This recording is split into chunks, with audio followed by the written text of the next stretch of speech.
Awal tahun 1970-an, Pablo Escobar itu udah mulai unjuk gigi. Dia terbang pakai pesawat Piper PA-18 Super Cube yang penuh sama bubuk putih dari Kolombia ke Miami, Florida. Ini cuma salah satu dari banyak pengiriman yang bakal datang. Puluhan tahun kemudian, dia bertanggung jawab atas 80% pasokan bubuk putih yang masuk ke Amerika Serikat. Tapi gimana sih cara dia ini bisa ngejalanin semua ini? Tanpa berlama-lama lagi, langsung aja kita mulai ke videonya.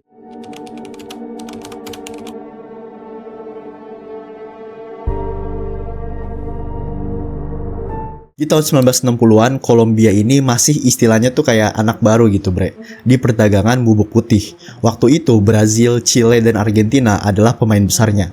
Sementara kokain itu belum populer di Amerika Utara. Tapi masuk tahun 1970-an, segalanya berubah. Pasar ini mulai ngehasilin miliaran dolar dan Pablo Escobar, yang awalnya cuma pencuri mobil dan tukang culik, itu jadi salah satu orang Kolombia pertama yang berhasil ngeeksploitasi pasar bubuk putih ini. Tapi Pablo bukan bandar biasa gitu, dia cerdas. Dia nemuin cara buat nyelundupin kokain dari negara lain ke Kolombia. Begitu sampai tim ahli kimia Pablo itu bakal nge-refine produk itu, dan setelah jadi barangnya nanti bakal diserahin ke kurir buat diselundupin ke Amerika Serikat.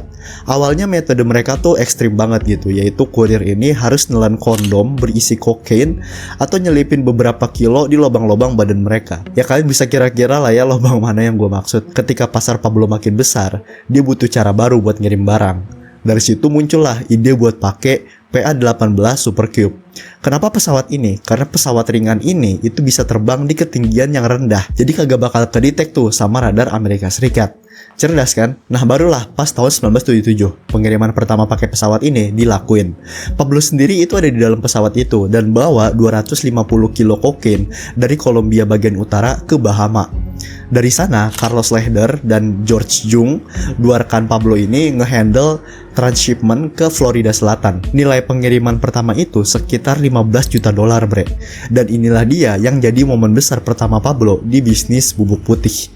Setelah itu Pablo terus ngirim antara 300 sampai 500 kilo kokain per pengiriman dari gudangnya di Kolombia ke Bahama.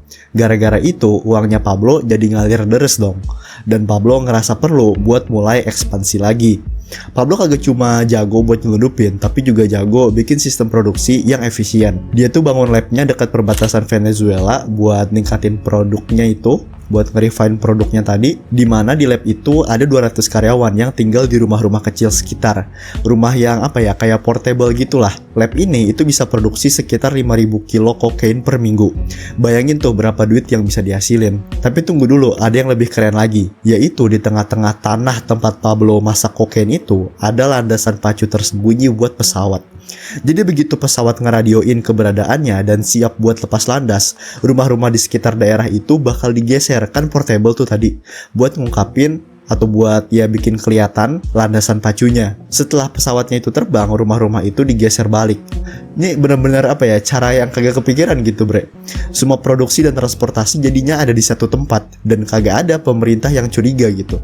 Seenggaknya sampai perang narkoba tahun 1978. Di tahun 1978 Pablo Escobar mutusin buat monopoli pasar bubuk putih di Kolombia. Caranya itu dengan nge-hire sicario atau pembunuh bayaran buat ngebunuh penyelundup dari kartel saingan. Ini adalah langkah yang jelas egois banget gitu, karena demand pasar sebenarnya tuh cukup gede buat semua orang. Tapi ya kalau dia kagak ngelakuin ini, mungkin dia kagak bakal jadi gembong narkoba terbesar sepanjang masa. Di tengah perang ini, Pablo juga buka jalur baru ke Amerika Serikat. Carlos Lehder, orang yang ngebantu Pablo itu, beli sebuah pulau di Bahama yang namanya Norman's Cay. Pulau ini panjangnya lebih dari 5 mil, lengkap dengan landasan pacu sepanjang 1 km yang bisa nampung banyak pesawat sebelum berangkat ke Amerika Serikat. Carlos bahkan pindah dan bikin pulau itu jadi rumahnya sendiri. Di Norman's Cay, pulau pribadinya Carlos Lehder di Bahama ini, semuanya tuh udah kayak markas besar kartel Medellin.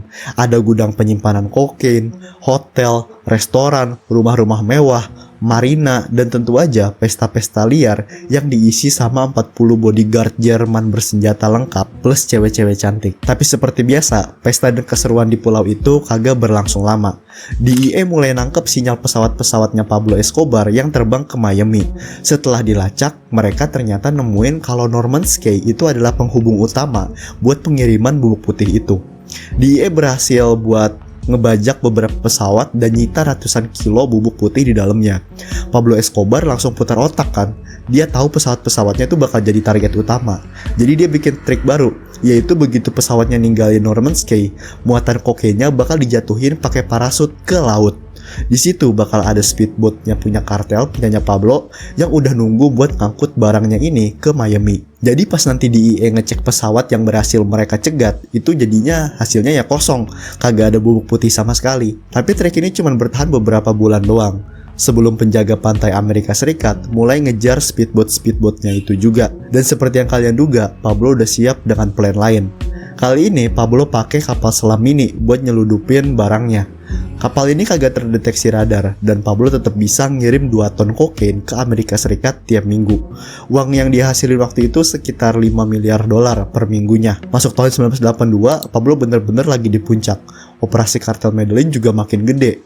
Dan dia mulai pakai pesawat besar kayak DC-3, DC-4, dan DC-6 buat ngangkut barang. Pesawat-pesawat ini bisa bawa 80-125 ton kokain per tripnya, per perjalanannya. Lu kebayang gak sih kayak sebanyak apa 80-125 ton kokain tuh? Ngerasa belum cukup, Pablo akhirnya beli 13 pesawat Boeing 727 dari maskapai yang bangkrut.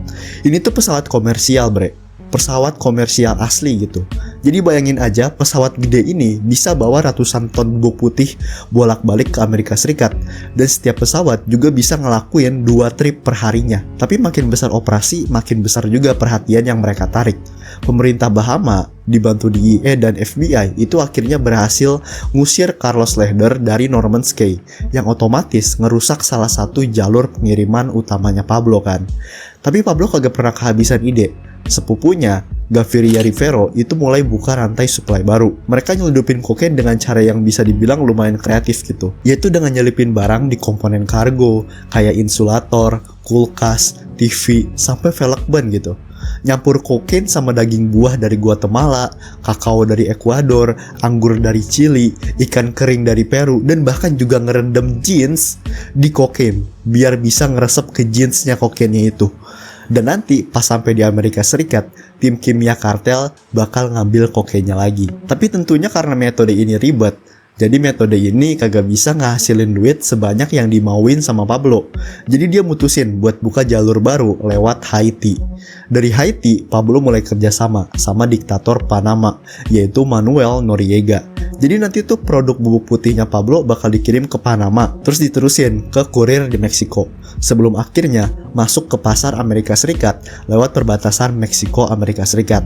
Metode ini bikin Meksiko jadi penghubung besar aktivitas narkoba dan ngasih dorongan ke kartel-kartel besar lainnya kayak Sinaloa, Juarez, dan Tampico. Selama bertahun-tahun ngesuplai kokain ke Amerika Serikat, akhirnya nyampe juga titik puncaknya, di mana Pablo Escobar itu ternyata udah nyelundupin lebih banyak kokain daripada yang bisa dikonsumsi sama pasar Amerika Serikat. Harga kokain per kilo yang awalnya nyampe puluhan ribu dolar itu mulai turun drastis. Sekilo kokain itu cuma butuh $1.000 buat dikembangin dan $4.000 buat diselundupin ke Miami. Tapi di Amerika Serikat, Pablo jual barang itu seharga $50-70 ribu per kilonya. Jadi pantas gitu dia bisa sekaya itu. Orang harga produksinya semurah itu tapi dia jualnya bisa semahal itu kan. Nah, dengan tiap pesawat yang bikin 5-7 trip per hari, duitnya itu bener-bener ngalir deres ke kantongnya Pablo. Tapi masalah baru ini bikin kartel akhirnya mulai kelebihan stok, karena ya tadi kan kelebihan supply, dan harga kokain itu jadi mulai anjlok. Ini jadi awal dari tantangan baru buat Pablo dan kartelnya, dan juga yang bikin Amerika Serikat itu marah banget. Karena dalam artian lain, kokain itu udah mewabah di sana. Pablo Escobar adalah satu-satunya orang yang punya terlalu banyak uang sampai bingung mau diapain. Duit yang masuk itu udah di luar kendali. Akuntan-akuntannya itu sampai harus nyimpen duit di tong-tong besar, lambung kapal, kolong kolam renang, bahkan di dinding rumah-rumah mereka. Kalian tahu nggak berapa biaya yang mereka keluarin cuman buat beli karet gelang ya? Karet gelang yang biasa buat nasi goreng tuh, itu buat ngiket duit, yaitu sekitar $2.500 per minggu. Saking banyaknya duit, jadi harus beli karet sebanyak itu juga. Itu cuman buat karet gelang loh, karet gelang untuk ngiket duit itu. Nah, kalian mungkin mikir gitu, kenapa kagak pakai bank? Jawabannya sederhana, Pablo kagak suka bang. Selain itu ya jelas juga duitnya ini ilegal. Bang jadi bukan opsi lah buat dia gitu kan. Suatu kali kartel ini pernah kehilangan 5 juta dolar gara-gara naruh duit di kapal yang salah. Reaksi Pablo ya santai aja gitu. Dia cuma bilang namanya hidup, kadang menang kadang kalah. Intinya uang segitu kagak ada artinya buat dia. Tapi biar kalian kebayang seberapa gilanya arus uang ke Pablo. Jadi setiap tahun dia tuh kehilangan sekitar 500 juta dolar karena duitnya ini dimakan tikus atau rayap. Itu jumlah yang luar biasa bahkan buat Pablo Escobar. Untuk ngurangin kerugiannya, Pablo beli sebuah Learjet. Buat kalian yang kagak tahu, Learjet itu adalah pesawat mewah yang dipakai sama selebriti Hollywood di era 80-an. Bagi orang biasa itu bakal jadi lambang status, tapi bagi Pablo itu cuma alat buat nyelundupin duit balik ke Kolombia. Waktu kokain mulai ngewabah di Amerika Serikat, pemerintah Amerika bener-bener ngegas perang ngelawan narkoba. Jalanan jadi bener-bener dibesihin dari para penjual, dan Kolombia dipaksa buat nangkep para gembong narkoba. Keamanan perbatasan juga makin ketat dan hukumannya dibikin juga makin berat. Tapi Pablo selalu punya rencana. Dia berhenti pakai pesawat, speedboat, atau mobil darat. Sebagai gantinya, dia beli 2 kapal selam Rusia remote control. Walaupun kapal selam ini cuma bisa bawa 1 ton kokain per tripnya, mereka bikin banyak perjalanan dalam sehari. Jadi akhirnya ya Pablo tetap berhasil buat ngejual barangnya di Amerika Serikat. Tahun 1989, Pablo berhasil masuk ke daftar 10 miliarder dunia versi Forbes. Selama 7 tahun berturut-turut, waktu itu kekayaannya diperkirain sekitar 24 miliar dolar, yang kemungkinan besar jauh lebih kecil dari angka sebenarnya. Pablo tinggal di Hacienda Napoles, propertinya itu seluas 2.226 hektar. Dia juga punya mansion bergaya Spanyol, 6 kolam renang, istal buat kuda balapnya, kebun, 14 danau buatan, kebun binatang dengan lebih dari 2.000 hewan, dan lapangan sepak bola ukuran asli, ukuran penuh. Luas banget gitu kan jadinya, sampai orang-orang kaya kita mungkin bisa nyasar kalau ke rumahnya Pablo. Tapi semua kekayaan dan kekuasaan ini bikin Pablo jadi besar kepala. Dia mulai punya ambisi lebih gelap, yaitu jadi presiden Kolombia. Slogannya yang terkenal, Plata o Plomo, perak atau peluru, jadi tuntutannya buat kesetiaan. Dalam usahanya buat nguasain Kolombia, dia udah ngebunuh lebih dari 60.000 hakim, polisi, dan anggota kartel saingan. Dan siapapun yang berani ngelawan dia. Tingkah Pablo yang berlebihan ini yang udah bikin Amerika Serikat itu jadi wabah kokain dan kekerasan di Kolombia jadi naik drastis. Akhirnya ya bikin semua orang ngejar dia. DEA, pemerintah Kolombia, search block, dan para militer semuanya punya misi, yaitu Pablo harus mati. Di tahun 1991, dia nyerah dan masuk penjara mewah yang dia bangun sendiri di Medellin. Tapi setahun kemudian, pas pihak berwenang mau mindahin dia ke penjara yang lebih aman di Bogota, dia kabur lagi. 2 tahun setelah pelariannya, sehari setelah ulang tahunnya yang ke-44, Pablo bikin kesalahan fatal. Dia terlalu lama teleponan sama keluarganya, dan ini bikin lokasi dia jadi kedeteksi sama aparat. 2 Desember 1993, Pablo akhirnya dikepung di atap sebuah rumah di Medellin. Dia ditembak mati saat coba kabur lewat atap. Beberapa menit setelah kematiannya, seorang polisi dengan bangga teriak lewat radio, "Viva Colombia, kami baru saja ngebunuh Pablo Escobar." Oke bre, segitu aja buat video gue kali ini yang ngebahas soal strategi cerdiknya Pablo nyelundupin produk-produk bubuk putihnya ini ke Amerika Serikat. Gimana menurut kalian? Kalau kalian suka sama video ini dan pengen ngeliat gue ngebahas perkartelan lagi, bisa like, comment, share video ini. Terus juga bolehlah buat subscribe channel ini.